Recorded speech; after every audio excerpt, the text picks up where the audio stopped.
എൻ്റെ പ്രിയപ്പെട്ട സഹോദരങ്ങളെ, ഈ പെണ്ണുങ്ങളോട് പറയുകയാ, ഇന്നത്തെ കുട്ടികളോട് നമ്മൾ ആലോചിക്കേ, ഇന്നത്തെ കുട്ടികളുടെ അവസ്ഥ നിങ്ങൾ ആലോചിക്കേ. എടാ മോനെ, മുടി വെട്ടടാ, ഒന്നും മുടി വെട്ടടാ. എന്ത് മുടി അല്ലേ? എന്നാ ചെറുപ്പക്കാരുടെയൊക്കെ തല എല്ലും തോല് പോലെ ഇരിക്കും. ഉഹദ് മലയോളം വലിപ്പം അവൻ്റെ തലയ്ക്കുണ്ടാകും മുടി. എൻ്റെ പ്രിയപ്പെട്ട സഹോദരങ്ങളെ, വെട്ടാൻ പറഞ്ഞ ഉസ്താദ് പറയാം മുടി വെട്ടടാ. ഉസ്താനെ കാണുമ്പോൾ തൊപ്പിയൊക്കെ നിരത്തി വെച്ചോണ്ടാ വരുന്നത്. ഇങ്ങനെ എന്നാ തക്കുവാന്നറിയോ? ഇന്നത്തെ ചെറുപ്പക്കാരുടെ മുടി, അല്ലാഹുവേ മോനേടാ, മുട്ടുപൊക്കളിൻ്റെ ഇടയിലുള്ള ഭാഗം ഔറത്ത, എടാ ഒന്ന് മറച്ചുകൊണ്ട് നടക്ക്. ഇന്നത്തെ ചെറുപ്പക്കാരുടെ തുടകീറിയ പാൻറ് വിട്ടുകൊണ്ടാണ് നടക്കുന്ന മക്കൾ. അള്ളാഹു അവരുടെ ദാരിദ്ര്യം മാറ്റി കൊടുക്കുമാറാകട്ടെ. ആമീൻ പറ. വാപ്പ വലിയ മോലാളിയ, കാറും വീടും പൈസയൊക്കെ ഉണ്ട്. മോനാണെങ്കിൽ കീറിയ പാൻറ്. അള്ളാഹു അവൻ്റെ വാപ്പയ്ക്ക് കരുണ കൊടുത്ത് അനുഗ്രഹിക്കുമാറാകട്ടെ. മോന് കീറാത്ത ഒരു പാൻറ് വാങ്ങിച്ചു കൊടുക്കാനുള്ള മനസ്സ് അള്ളാഹു കൊടുത്ത് അനുഗ്രഹിക്കുമാറാകട്ടെ. പണ്ടത്തെ പെണ്ണുങ്ങൾ, നമ്മുടെ ഉമ്മമാര് തുണി കഴുകുന്ന സമയത്ത് ഒരു ബട്ടൻസ് പോയിട്ടുണ്ടെങ്കിൽ തച്ച് തരും. അള്ളാഹുവേ, ഇന്ന് മക്കളുടെ കീറിയ പാൻറ് കണ്ടിട്ട് തച്ചു കൊടുക്കാത്ത ഉമ്മമാർക്ക് നീ ഈമാൻ കൊടുക്കണേ പടച്ചവനെ. അവരുടെ മനസ്സിൽ നീ കരുണ കൊടുക്കണേ റഹ്മാനെ. ഇതാടോ ഇന്നത്തെ അവസ്ഥ. ഇന്നത്തെ അവസ്ഥ ഇതാ. ഇതൊക്കെ പറയുമ്പോൾ കുട്ടികൾ പറയും, നമ്മളെ പറയാൻ പറ്റുന്നത്ര പറയും. പെണ്ണുങ്ങളോട് പറയുകയാ, വലാ തഖറബുസിനാ ഇന്നഹു കാന ഫാഹിഷാ വസാഅ സബീലാ.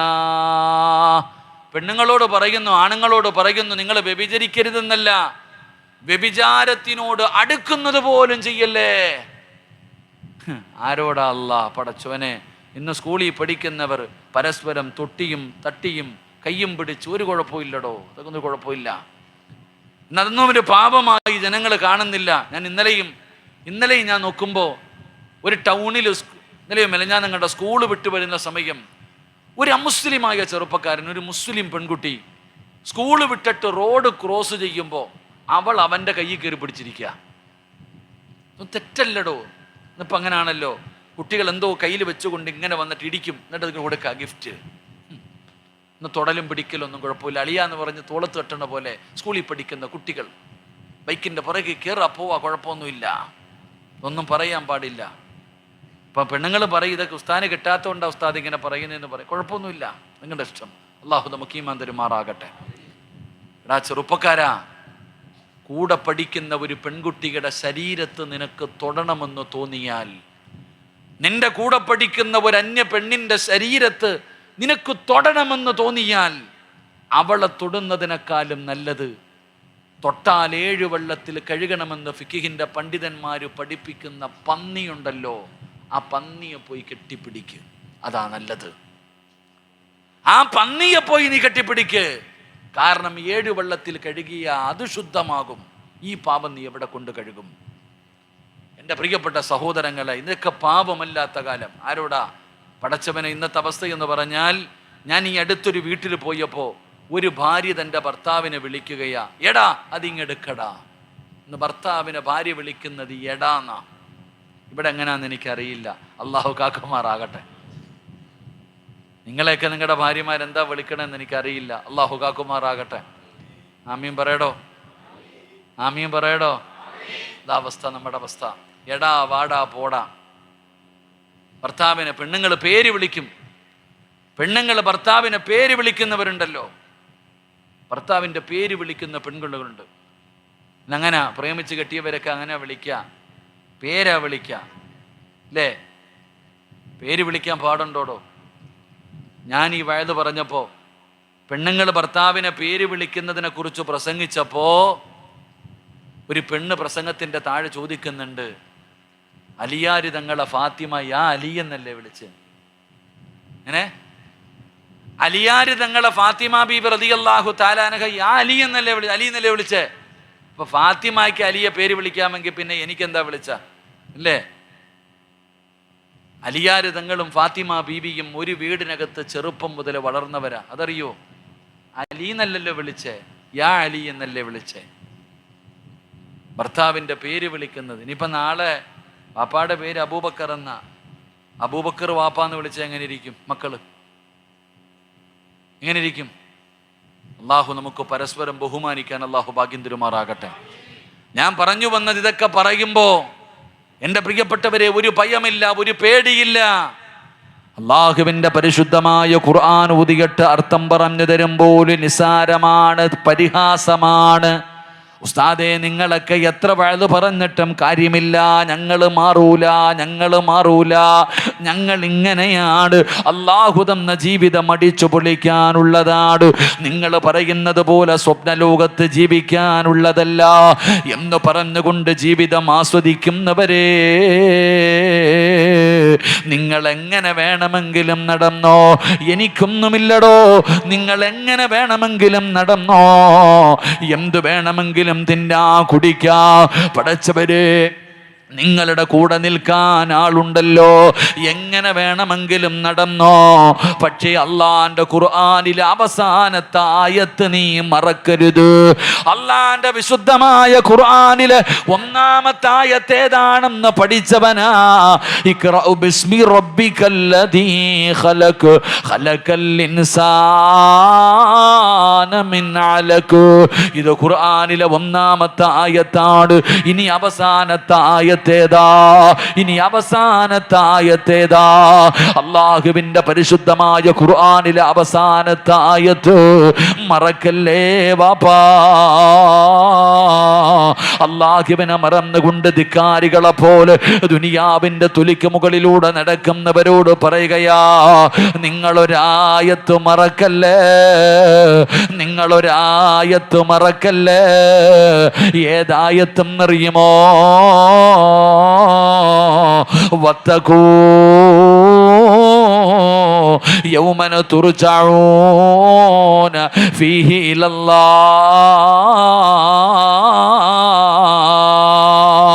ഏതായത്ത് മറന്നാലും ഇത് മറക്കരുത്. വാപ്പാ, പെങ്ങളെ, ഉമ്മ, ഏതായത്ത് മറന്നാലും ഈ ആയത്ത് മറക്കരുത്. വത്തഖൂ യൗമന തുർജഊന ഫീഹി ഇലല്ലാഹ്. നീയൊക്കെ പോയാ എവിടെ വരെ പോകാനാ? എടാ, ഓം തോടിയാൽ എവിടെ വരെ ഓടും ചെറുപ്പക്കാരാ? അങ്ങനെ ഒരു പഴം ചൊല്ലുണ്ടല്ലോ. അള്ളാഹു ചോദിക്കുകയാ, നീയൊക്കെ എവിടെ പോകാനാ? നീയൊക്കെ എവിടെ പോകാനാ? നീയൊക്കെ എവിടെ പോയാലും അവസാനം എന്റെ മുമ്പിൽ വരുമല്ലോ. നിന്നെ ഞാൻ എൻ്റെ മുമ്പിലേക്ക് തിരിച്ചു കൊണ്ടുവരുമല്ലോ. അന്ന് ഞാൻ ആരാണെന്ന് നിനക്ക് കാണിച്ചു തരാ. എൻ്റെ കലാമിനെ പരിഗണിക്കാത്തവന്, എൻ്റെ കലാമിനെ നിസാരമാക്കിയവന് അല്ലാഹു പറയുകയാ, ഇന്നാ മിനൽ മുജ്രിമീന മുൻതഖിമോ. ഭയാനകമായ ശിക്ഷ, ഭയാനകമായ ശിക്ഷ അല്ലാഹു നിനക്ക് വേണ്ടി ഒരുക്കി വെച്ചിട്ടുണ്ടെന്ന് അള്ളാന്റെ വിശുദ്ധ ഖുർആൻ. അല്ലാഹ് പറയുകയാ, നീയൊക്കെ പോയ അവിടെ വരെ പോകാനാ? അവസാനം എൻ്റെ മുമ്പിൽ തന്നെ വരും. ഞാൻ കാണിച്ചു തരാം ഞാൻ ആരാ. നിനക്ക് വേണ്ടി ഞാൻ ഒരുക്കി വെച്ചിട്ടുണ്ട് ഭയാനകമായ ശിക്ഷ. അള്ളാഹു നമ്മളെ കാക്കുമാറാകട്ടെ, അള്ളാഹു നമ്മളെ കാക്കുമാറാകട്ടെ. ഉറക്കപ്പറ, അല്ലാഹു നമ്മളെ കാക്കുമാറാകട്ടെ. എൻ്റെ പ്രിയപ്പെട്ട സഹോദരങ്ങളെ, രണ്ടാമത്തെ ആയത്ത് 3. ഒരായത്തും കൂടെ കേൾക്കുവോ? ഒരായത്തൂടെ കേൾക്കുവോ? ഇരിക്കൂല്ലേ? 10 മണിയായിടോ. ഇൻഷാ അല്ലാഹ് കുറച്ചേരം കൂടി ഇരിക്കല്ലേ. അല്ലാഹു നമുക്ക് പഠിക്കാൻ ഭാഗ്യം തരുമാറാകട്ടെ. 3 സ്വലാത്ത്. സ്വല്ലല്ലാഹു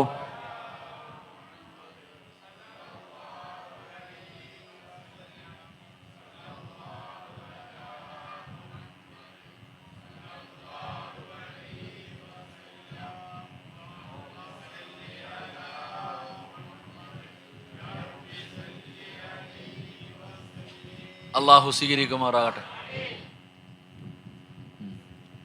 അടികൊള്ളുന്നത് ചെണ്ട. ഒരു പഴഞ്ചൊല്ലില്ലേ? അപ്പം എന്താപ്പ അടികൊള്ളുന്നത് ചെണ്ടടാ, ചെണ്ട പണം വാങ്ങുന്ന വയത് പറയുന്ന ഉസ്താദിന് ചൂടുവെള്ളം. കേൾക്കാൻ വന്നവർക്ക് കുടിക്ക്. ശരി, അള്ളാഹു ഹൗദുൽ കൗസർ കുടിക്കാൻ ഭാഗ്യം തരുമാറാകട്ടെ. അള്ളാഹു ഹൗദുൽ കൗസർ കുടിക്കാൻ ഭാഗ്യം തരുമാറാകട്ടെ. അള്ളാഹു നമുക്ക് എല്ലാവർക്കും ഖൈറും ബറക്കത്തും ഐശ്വര്യവും അള്ളാഹു നൽകി അനുഗ്രഹിക്കുമാറാകട്ടെ. ബറക്കത്തിന് വേണ്ടി ദുആ ചെയ്യാൻ പറഞ്ഞ മാസമാണ് ഷഅബാനും, റജബും ഷഅബാനും. അള്ളാഹു ബറക്കത്ത് ചെയ്യുമാറാകട്ടെ. നിങ്ങൾക്ക് ബർക്കത്ത് വേണോ? വേണോ? എന്ന് കൈപൊക്കിക്കേ. പുറകെ നിൽക്കുന്നവൻ പറയുന്നു, സിറാജ് എനിക്കൊന്നും വേണ്ടാന്ന്. ശരി, അള്ളാഹു ബർക്കത്ത് ചെയ്യുമാറാകട്ടെ. ഈ ബർക്കത്തെന്ന് പറഞ്ഞാൽ എന്താ? പൈസ കൂടുതൽ കിട്ടലാണോ? പൈസ കൂടുതൽ കിട്ടുന്നതിനാണോ ബർക്കത്തെന്ന് പറയുന്നത്? അല്ലടോ. ബർക്കത്തെന്ന് പറഞ്ഞാൽ അള്ളാഹു നൽകിയിരിക്കുന്ന നിഅമത്ത് നിലനിന്ന് കിട്ടണം. ഇപ്പം എൻ്റെ കൈ, ഇതല്ല എനിക്ക് തന്ന ഒരു നിഅമത്താണ്. ഇതുകൊണ്ട് മരിക്കുന്ന ദിവസം വരെ പൊക്കാനും താഴ്ത്താനും പിടിക്കാനും കഴിയുമെങ്കിലല്ലേ ഈ കൈ കൊണ്ട് പ്രയോജനമുള്ളൂ. എൻ്റെ നാവ്, എൻ്റെ കണ്ണ്, എൻ്റെ ചെവി, എൻ്റെ കാല്, അള്ളാഹു എനിക്ക് നൽകിയിരിക്കുന്ന നിഅമത്തുകൾ അത് നിലനിന്ന് കിട്ടണം. ഈ നിലനിന്ന് കിട്ടുന്നതിനാ ബർക്കത്തെന്ന് പറയുക. അള്ളാഹു നമുക്ക് ഈമാൻ നൽകുമാറാകട്ടെ. അപ്പോൾ ബർക്കത്ത് വേണോ? വേണോ? ബർക്കത്ത് കിട്ടാനുള്ള ഒരു വഴി പറഞ്ഞു തരട്ടെ. മഹാനായ അനസ് ബിൻ മാലിക് റളിയല്ലാഹു തആല അൻഹു നിവേദനം ചെയ്യുന്ന ഹദീസ്, നബിതങ്ങൾ പറഞ്ഞു, അനസേ, നീ നിന്റെ വീട്ടിലേക്ക് ചെന്നാൽ നീ സലാം പരിപൂർണമായി പറയണം. നീ സലാം പരിപൂർണമായി പറയണം. നീ സലാം പറഞ്ഞാൽ നിനക്കും അത് മടക്കിയവർക്കും അള്ളാഹു ബർക്കത്ത് ചെയ്യുമെന്ന് നബിയുനാ റസൂലുള്ളാഹി. എന്തു പറഞ്ഞ ഒന്ന് പറഞ്ഞ സലാം.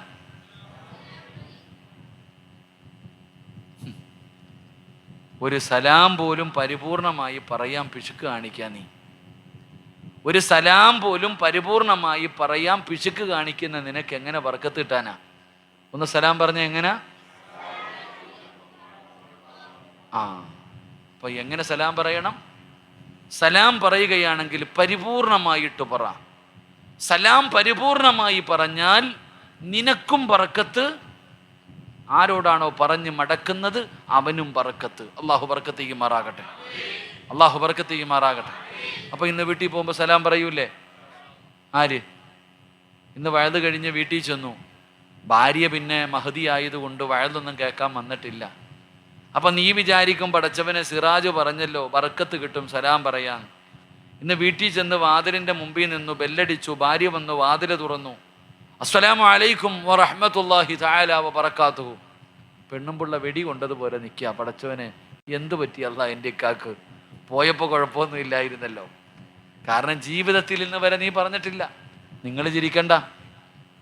പെണ്ണുങ്ങൾ സലാം പറഞ്ഞാൽ ഓള് നാണം കുണുങ്ങിയിട്ട് അസ്സലാമു അലൈക്കും എന്നൊക്കെ പറയുമ്പോൾ അയാൾ വിചാരിക്കുക, റഹ്മാനായ അല്ലാ എൻ്റെ ആമിനയുടെ കിളി പോയോ പടച്ചവനെ, അള്ളാഹു കാക്കുമാറാകട്ടെ. എടോ, സലാം പരിപൂർണമായി പറ. സലാം പറഞ്ഞാൽ അള്ളാഹു ബർക്കത്ത് ചെയ്യും. അള്ളാഹു ബർക്കത്ത് ചെയ്യുമാറാകട്ടെ. അള്ളാഹു ബർക്കത്ത് ചെയ്യുമാറാകട്ടെ. എൻ്റെ പ്രിയപ്പെട്ട സഹോദരങ്ങളെ, ബർക്കത്ത് കിട്ടുന്ന ഒരുപാട് വഴികളുണ്ട്.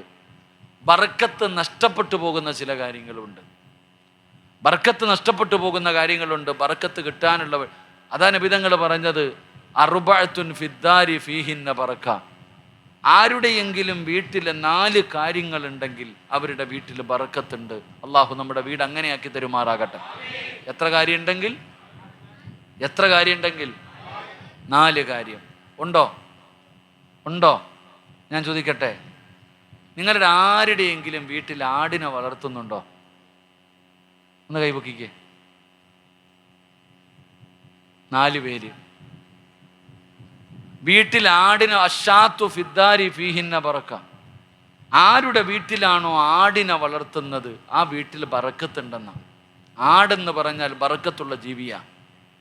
ആടെന്ന് പറഞ്ഞാൽ ബറക്കത്തുള്ള ജീവിയാ. പ്രവാചകന്മാർ മുഴുവനും ആടുമേച്ചവരാ.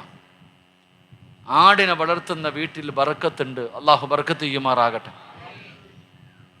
കോഴിയെ വളർത്തുന്നുണ്ടോ വീട്ടിൽ? ഉണ്ടോ? കോഴിക്കടയിലല്ല, വീട്ടിൽ വളർത്തുന്നുണ്ടോ? ഏത് വീട്ടിലാണോ കോഴിയെ വളർത്തുന്നത് അവരുടെ വീട്ടിൽ ബറക്കത്തുണ്ടെന്ന. അള്ളാഹു ബറക്കത്ത് ചെയ്യുമാറാകട്ടെ. നിങ്ങളുടെ ആരുടെയെങ്കിലും വീട്ടിൽ ആട്ടുകല്ലുണ്ടോ? ആട്ടുകല്ലെന്ന് പറഞ്ഞാൽ അറിയോ? ഇവിടെ എന്താ പറയുക?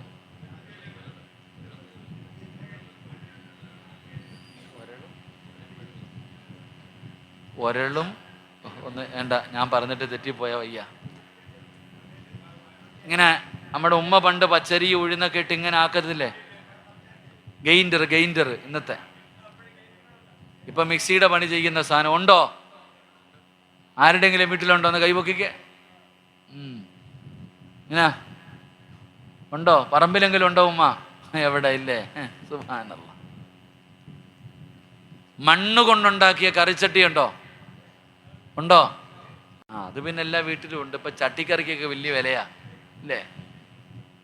ഈ 4 കാര്യങ്ങൾ ഏത് വീട്ടിലുണ്ടോ ആ വീട്ടിൽ ബറക്കത്തുണ്ടെന്ന്.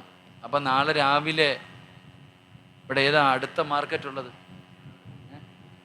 പൂഴനാട് മാർക്കറ്റിൽ പോയിട്ട് ഒരു ആട്ടുംകുട്ടിയെ വാങ്ങണം, ഒരു 3 കോഴിക്കുഞ്ഞിനെ വാങ്ങണം, ഒരു ആട്ടുകല്ല് വാങ്ങണം, ഒരു 3-4 ചട്ടി വാങ്ങണം. ഇതെല്ലാം കൊണ്ട് വീട്ടിൽ കൊണ്ടുപോയി പെണ്ണും പിള്ളേ എടുത്ത് കൊടുത്തിട്ട് പറ, വന്ന വഴി മറന്നു പോകാതെ പഴയതുപോലെ ജീവിക്കാൻ പറ. അള്ളാഹു ബർക്കത്ത് ചെയ്യുമാറാകട്ടെ. അള്ളാഹു ബർക്കത്ത് ചെയ്യുമാറാകട്ടെ. ഞാൻ പറഞ്ഞു വന്നത്, അള്ളാഹുവിൻ്റെ വിശുദ്ധമായ ഖുർആനിനെ പരിഗണിക്കാത്തവൻ അല്ല കൊടുക്കുന്ന 3ാമത്തെ ശിക്ഷ. അള്ളാഹു പറയുകയാണ്, ബിസ്മില്ലാഹിർ റഹ്മാനിർ റഹീം, വമൻ അഅറള അൻ ദിക്രി ഫഇന്ന ലഹു മഈശതൻ ലൻഖാ വനഹ്ശുറുഹു യൗമൽ ഖിയാമത്തി അഅമാ قال رب لم حشرتني أعمى وقد كنت بصيرا قال كذلك أتتك آياتنا فنسيتها وكذلك اليوم تنسى. 3ാമത്തെ ശിക്ഷ, അള്ളാഹുവിൻ്റെ വിശുദ്ധമായ ഖുർആനിനെ പരിഗണിക്കാത്തവർക്ക് അല്ല കൊടുക്കുന്ന 3ാമത്തെ ശിക്ഷ, വമൻ അഅറള അൻ ദിക്രി ഫഇന്ന ലഹു മഈശതൻ ലൻകാ. എൻ്റെ പ്രിയപ്പെട്ട സഹോദരങ്ങളെ, ഈ സദസ്സിലിരിക്കുന്നവരോട് ഞാൻ ചോദിക്കട്ടെ, കച്ചവടമൊക്കെ എങ്ങനെയുണ്ട്? നിങ്ങളുടെ ജീവിതമൊക്കെ എങ്ങനെയുണ്ട്? ബിസിനസ്സൊക്കെ എങ്ങനെ പോകുന്നു? ഒറ്റ മറുപടിയേ ഉള്ളൂ, ഈ എല്ലാം പോയി ഉസ്താദേ. അള്ളാഹു കാക്കുമാറാകട്ടെ. ഏത് കച്ചവടക്കാരനോടും ചോദിക്കുന്നു, കച്ചവടമൊക്കെ എങ്ങനെയുണ്ട്? കൊറോണ വന്നതോടുകൂടി എല്ലാം പോയി ഉസ്താദേ. ഞാൻ ചോദിക്കുന്നത്, നിന്നെ മാത്രമേ കൊറോണ പിടിച്ചുള്ളോ? വേറെ ആരെയും പിടിച്ചില്ലേ? നിന്റെ അടുത്ത കച്ചവടക്കാരൻ, ഈ നാട്ടിലെ എത്രയോ കച്ചവടക്കാർ ഒരു കുഴപ്പവും ഇല്ലാതെ നല്ലതുപോലെ കച്ചവടം ചെയ്യുന്നു. ചിലർക്കൊരു ബുദ്ധിമുട്ടുമില്ല, ഒരു പ്രയാസവുമില്ല. എന്തേ നിന്നെ മാത്രം പിടിച്ചത്? സമാധാനമുണ്ടോ കാക്ക? സമാധാനമുണ്ടോ? നിനക്ക് തിന്നാനുണ്ട്, കുടിക്കാനുണ്ട്, ധരിക്കാനുണ്ട്, കിടക്കാനുണ്ട്, എല്ലാം ഉണ്ട്. സമാധാനമുണ്ടോ നിനക്ക്? ഇല്ല ഉസ്താദേ. എന്തേ കാരണം? നീ തന്നെ ചോദിക്കുന്നല്ലോ, ഉസ്താദേ എല്ലാം നല്ല നിലയിലായിരുന്നു, ഇപ്പൊ എന്തു പറ്റി ഉസ്താദേ? ഏത് കാക്കാനോട് ചോദിച്ചാലും ആരും ഉണ്ടെന്ന് പറയുന്നില്ല, എല്ലാം ഇല്ല എന്നാ പറയുന്നത്. അള്ളാഹു കാക്കുമാറാകട്ടെ. അതിൻ്റെ കാരണം എന്തെന്നറിയുമോ? അള്ളാഹു പറയുകയാ, വമൻ അഅറള അൻ ദിക്രി ഫഇന്ന ലഹു മഈശതൻ ലൻകാ. നിന്റെ ജീവിതം അള്ളാഹു ഇടുക്കമാക്കും. നിന്റെ ജീവിതം അള്ളാഹു ഇടുക്കമാക്കി കളയും. നിന്നെ അള്ളാഹു ഞെരുക്കുവടോ. കാരണം നീ ഖുർആനിനെ പരിഗണിക്കാത്തവനാ. എൻ്റെ കലാം, എൻ്റെ പരിശുദ്ധമായ കലാമിനെ, എൻ്റെ വിശുദ്ധമായ ഖുർആനിനെ നീയൊക്കെ പരിഗണിക്കാതെ വന്നപ്പോൾ നിന്നെയൊക്കെ അള്ളാഹു പിടിച്ചു. അള്ളാഹു നിങ്ങളെ പാഠം പഠിപ്പിക്കും. അള്ളാഹു നിങ്ങളുടെ ജീവിതം ഞെരുക്കമാക്കും, ഇടുക്കമാക്കും, പ്രയാസമാക്കും. സാമ്പത്തികമായി, മാനസികമായി, ശാരീരികമായി അള്ളാഹു നിന്റെ സർവ്വതും തകർക്കും. നീ തന്നെ പറയും, മരിച്ചാ മതിയല്ല. അള്ളാഹു നമ്മളെ കാക്കുമാറാകട്ടെ.